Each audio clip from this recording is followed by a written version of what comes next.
How would you feel if you woke up Monday and found out your bank was closed and you couldn't access any of your money in the bank? Then you went online and looked at your 401k or IRA and found out it was less than half the value it was the week prior.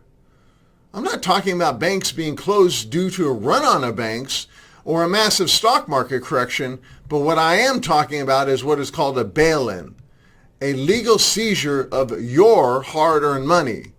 Sound crazy, doesn't it? Well, it's happened in 8 countries in just the last 7 years.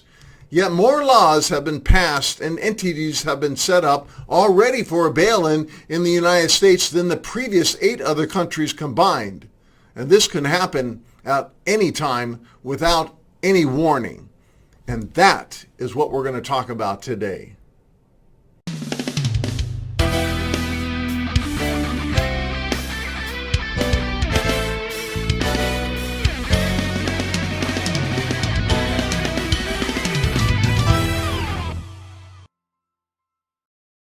Do you remember back in 2013, Cyprus banks closed on a Friday and never opened on a Monday? A gentleman built a life from nothing and gradually built a substantial nice nest egg. He retired in Cyprus in 2007 with about 1 million euros or $1.3 million, his total life savings that was in his bank account in Cyprus. He thought he would just live off the interest comfortably on his retirement account. But in 2013, all changed. Cyprus banks shut down on a Friday and never opened up on a Monday. In fact, they were closed for 2 weeks. And when they did open, 90% of his money was legally taken through what is called a bail-in. Who am I talking about? A real person in a real country that happened in 2013. His name is John Demetriou, and he's interviewed by the Sydney Morning Herald. And he said, quote, "Very bad, very, very bad," end quote, says the 65-year-old as he rubbed tears from his face. Quote, "I lost all my money," end quote. But a week before the bank was shut down, all the banks in Cyprus, they seized his money through what is called a bail-in.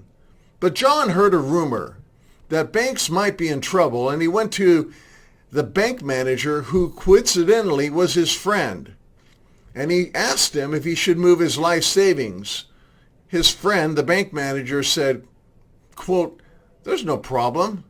Nothing to worry about," end quote, he was told. "I went to sleep on a Friday," John said, "as a rich man, and I woke up a poor man," end quote.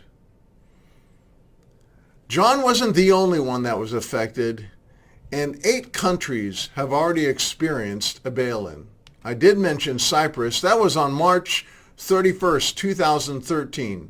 Big depositors, in other words, accounts over 128,000 euros or $166,000 in Cyprus, those large bank accounts, depending on the type of account, 60 to 90% of those funds were seized. The other remaining accounts lost 37.5%. Bank was Portugal. They confiscated 5.6 billion euros or $7.5 billion of private pensions on November 2nd, 2011 to meet deficit targets. Argentina on October 2008 took control of the country's private managed pension. 29 billion euros or $37.7 billion were seized. Hungary was hungry for people's money. On December 2010, the government made the citizens a great offer, at least that's what they thought, that they couldn't refuse. They could either remit their individual retirement savings account to the state or lose the basic right for state pension, but still have the obligation to pay into the state pensions fund called contributions. In this extraordinary way, the government wanted to gain control of 14 billion euros or $5.2 billion of individual retirement savings accounts.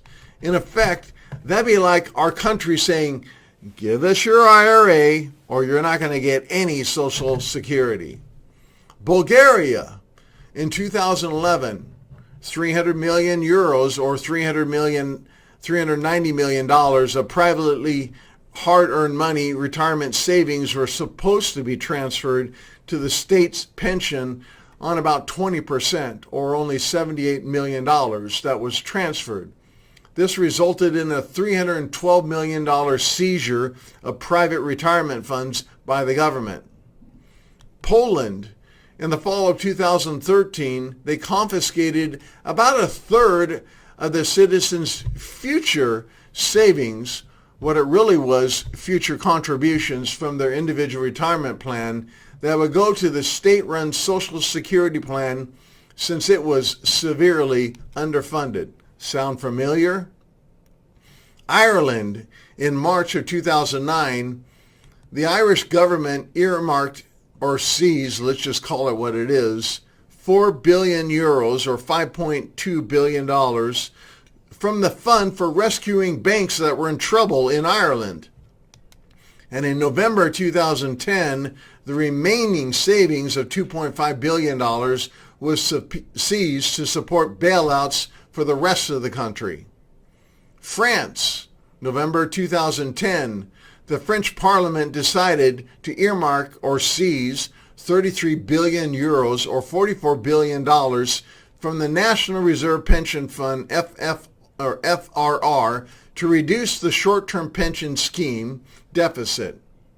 So I want to say thank you for listening today about, unfortunately, the real history of bail-ins. If you like what you heard, give us a thumbs up and hit the subscribe button, and make sure you hit the bell alert so that you can be notified right after this part 2 of the bail-in on how it works in the United States and how that can happen to you.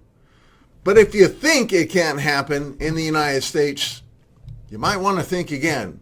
Watch part 2 of the bail-in and learn how our country has already modeled bail-in examples from these previous countries I just described and have passed detailed laws already that can legally allow our country to seize a portion of your 401k, your IRA, your savings account.